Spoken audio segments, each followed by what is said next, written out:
नमस्कार। One India Hindi में आपका स्वागत है। मैं हूं आपके साथ मृदुल चंदेल। देश की सबसे बड़ी जनसंख्या वाले राज्य उत्तर प्रदेश में विधानसभा चुनाव 2022 को लेकर अब राजनीति हलचल तेज हो चुकी है। प्रदेश में ये चुनाव अगले साल 14 मार्च से पहले होने हैं, क्योंकि विधानसभा के गठन की तारीख 14 मार्च 2022 है। इससे पहले चुनाव संपन्न हो जाएंगे और इस तारीख से पहले ही पार्टियों को अग्नि परीक्षा से गुजरना होगा। अनुमान है कि दिसंबर के आखिर में निर्वाचन आयोग चुनाव की तारीखों की घोषणा कर सकता है। फिर इसके बाद पूरे प्रदेश में आचार संहिता भी लागू हो जाएगी। आपको बता दें, उत्तर प्रदेश में कुल 404 विधानसभा सीटें हैं, जिनमें से 403 का चयन मतदाता के द्वारा किया जाता है। वहीं एक विधानसभा सदस्य आंगन भारतीय सदस्य के रूप में मनोनीत होता है। बहुमत के लिए किसी भी दल को 202 विधानसभा सदस्यों की आवश्यकता होती है। 2017 में ये जादुई आंकड़ा बीजेपी को मिला, जिसके बाद मुख्यमंत्री योगी आदित्यनाथ के नेतृत्व में सरकार बनी। अब वर्तमान में योगी सरकार का कार्यकाल 14 मार्च 2022 को समाप्त हो जाएगा, जिससे पहले चुनाव परिणाम को संपन्न कराना निर्वाचन आयोग की जिम्मेदारी है। वहीं इस बीच उत्तर प्रदेश के चुनाव में कब्रिस्तान का एक बार फिर मुद्दा बन गया है।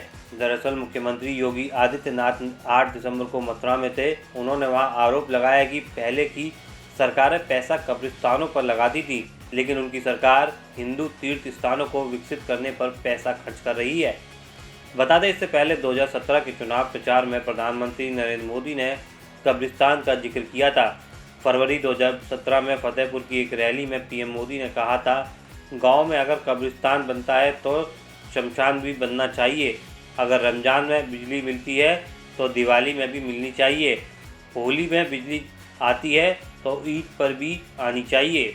वहीं श्री कृष्ण की जन्मभूमि पहुंचकर योगी आदित्यनाथ ने कहा, पहले कब्रिस्तानों की बाउंड्री बनाने के लिए पैसा दिया जाता था, तीर्थ स्थानों के विकास पर नहीं।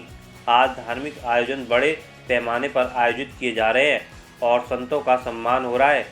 कुंभ जैसे 5000 साल पुरानी परंपरा को जीना इसका बड़ा उदाहरण है। मुख्यमंत्री ने राम मंदिर को लेकर विपक्ष पर भी निशाना साधा।